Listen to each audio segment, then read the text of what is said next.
Why do we close our eyes and fold our hands when we pray?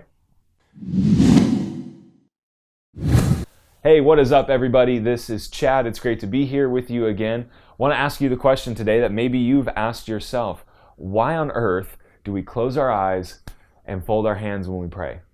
Have you ever been in church and you heard a pastor say something like this? Okay, everybody close your eyes and fold your hands. Now it's confession time. It's okay. It's a safe place to confess. How many of you look around? Don't look at me like that. I know that you look around. I know that you look around because I open my eyes and I look around and I see you looking around, and we make eye contact and it's kind of awkward because we're supposed to have our eyes closed. I want to just ask the question today, why do we close our eyes and fold our hands when we pray? Is this something we're supposed to do? Is it something that we're not supposed to do? Maybe you had parents or grandparents that used to tell you at the dinner table, okay, you got to fold your hands, close your eyes when you pray. And now, like as an adult, if you don't fold your hands, you feel like you're being less spiritual in your prayer life.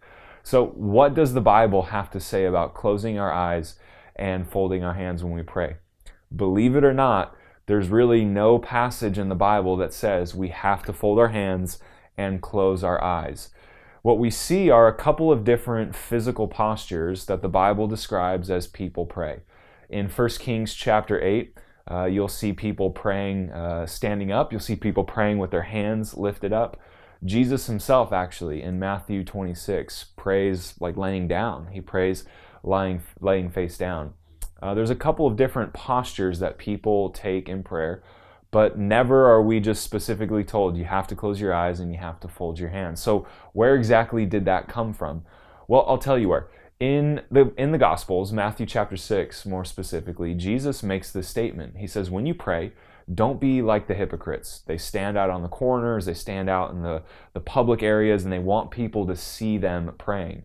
Jesus, on the other hand, says, no, you go somewhere quiet, go into your room or go into your closet and pray there. Pray in secret so that it's just between you and your Father. And that's kind of the idea then Jesus is laying out with prayer. He says this isn't to look good in front of other people. Prayer, rather, is a time between you and your Father to connect and to really spend time together. And so for some people, what they started to do is close their eyes. That helped them kind of tune everything else out and really connect with the Lord. And when it comes to folding their hands, that comes from just kind of a posture of humility. And we see this posture of humility laid out once again by Jesus. He describes this parable of a really righteous man, a Pharisee that did everything right, always nailed the moral checklist, and really was very righteous in his own self-efforts. And then there was this tax collector. And both of these men are at the temple praying. And the Pharisee is thanking God for all the good things that he does and all the bad things that he doesn't do. Meanwhile, there's this tax collector kind of hiding off in the corner, and he's laying down, and the text says he's beating his chest and saying, "Have mercy on me, God."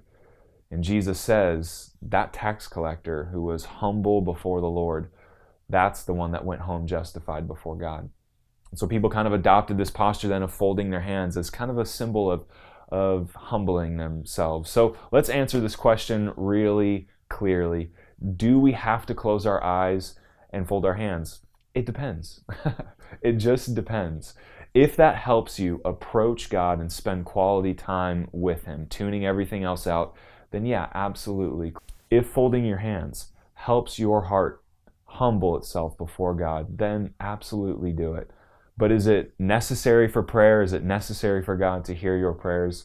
Not necessarily, because we see all throughout the Bible people praying standing up, people praying walking around, people praying with their hands lifted up. What's really important is the attitude of the heart. So I hope this helps you today. I hope this blesses you today. And I hope that you would be someone who takes up a posture and a practice of prayer daily. God bless. We'll see you soon.